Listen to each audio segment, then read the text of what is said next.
Ant-Man, the dapper Steph Curry. Back after missing 12 games with a foot injury, he would come off the bench, though, in this ball game, as the Warriors hosting the Denver Nuggets, who won 3 of 4 against Golden State in the regular season. And speaking of returning, Klay Thompson returning to the playoffs for the first time in nearly 3 years. He went for 19 in this ball game. Nikola Jokic came in averaging 28 points, nearly 16 rebounds, nearly 9 assists against Golden State in the regular season. He went for 25, 10, and 6 in this one. Warriors getting it going late in the first half. Jordan Poole, look at that fancy move. He made all 6 of his shots in the first half, including that dipsy-do plus the foul. He had 17 points at halftime. And then Poole finds Klay coming off the screen. Top of the key. The 3 is good. Warriors by 6. It's now an 8-point game when Steph Curry, who missed his first 4 shots, knocks down his first 3 of the ball game. Had 5 points on 2 of 8 shooting to go along with 3 assists in half number 1. In the second half, I mentioned, they're getting whole. Draymond Green is back and doing things, like finding Jordan Poole for a long 3 ball. Draymond wanted to get in on the act himself. He had 12 points, 9 assists, 6 rebounds, 3 blocks, doing Draymond-like things, filling the stat sheet. More from Poole. He was the story in this one, despite all the returns. He had 30 in his playoff debut. And Curry played 21 minutes in this one. Steve Kerr said he was not going to play him anywhere near 35 minutes. But Curry finished 5 of 13, had 16 points.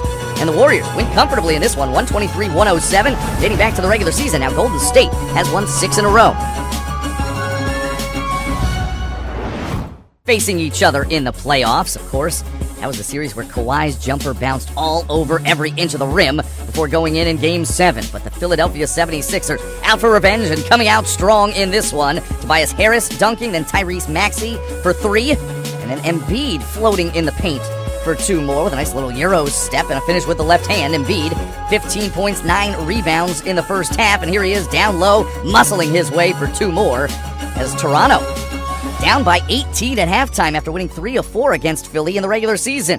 James Harden knocks it down. He shot just 33% as a Sixer in 2 games against the Toronto Raptors. And look at him threading the needle with a bounce pass right there. 22 points, 14 assists for Harden in this one. And then Tyrese Maxey really stole the show on Saturday, hanging and hitting right there for the bucket and the foul. And then a deep 3. How about 21 points in the third quarter? 38 in the game. Youngest Sixer to score 30 or more in a playoff game. He's just 21 years of age. Tough moment for Scotty Barnes and the Raptors, though, as Joel Embiid steps on his left foot. Sprained ankle is the diagnosis at this point for Barnes, who had a great game. 15 points, 10 rebounds, 8 assists. He left and would not return, and Philly puts 131 up on Toronto to win by 20 at home.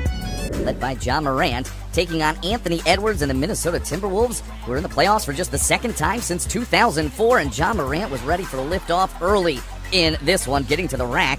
But Minnesota was out to the early lead. Karl Anthony Towns, strong finish inside after fouling out in the play-in game in which Minnesota won against the LA Clippers. Towns goes for an and 1, and then Anthony Edwards throwing one down, 30-17. Minnesota getting out to the early lead on the road. But the Grizz would use defense to get back into this one. Off the turnover, Tyus Jones throws the lob to Zaire Williams, and then Ja stealing and just blowing by everybody. The T-Wolves had 10 turnovers in the second quarter as Memphis got back into it, trailing by just 3 at halftime, 65-62. More from Ant-Man. Step back is good. He had 36 in his very first playoff game. More from Towns. Look at him put it on the floor and just posterize Jaren Jackson Jr. Climbing the ladder goes Cat as part of a 29-point, 13-rebound effort. Jaren Jackson Jr. know when to get out of the way. More from Ja above the rim. He had 32, as you see D'Angelo Russell at the last second got out of the way. Now, a big discrepancy between these two teams in the regular season matchups were Minnesota knocking down 31 more threes than Memphis did in 4 matchups. They outshot them from beyond the arc with 16 makes compared to Memphis' 7. And then Pat Beverly, all-out hustle all the time. And Malik Beasley is on the other end of an open dunk. Oh, yeah, Minnesota also had 43 bench points as they steal Game 1 on the road at Memphis. The 7-seed Timberwolves win by 13.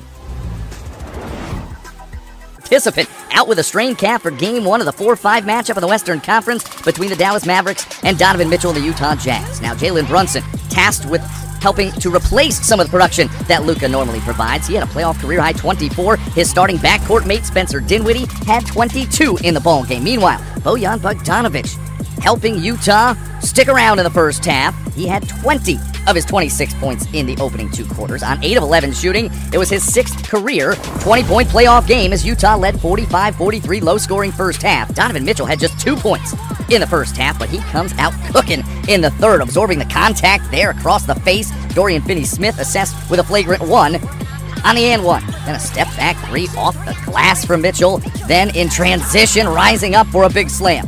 Then Mitchell on the drive, hanging and hitting. He had 19 in the third quarter. He had 32 in the ball game. He scored 30 or more in 7 of his last 8 playoff games. Utah in control, but Dallas not going away. Brunson for 3. Then Reggie Bullock cuts the deficit to 2 with 3.5 to go. Maxi Kleber knocking down a 3. Luka enjoying it from the sidelines. It's 92-91 Jazz. And Royce O'Neal, though, look at him step aside and knock down a 3, his only basket of the game. And the Jazz, who were second in the NBA, averaging 14.5 threes per game, got a timely one right there from Royce O'Neal to silence the Dallas crowd. 99-93, the final. Utah wins it. The Jazz 15-2 when holding their opponents under 100 points this season. Game 2 on Monday.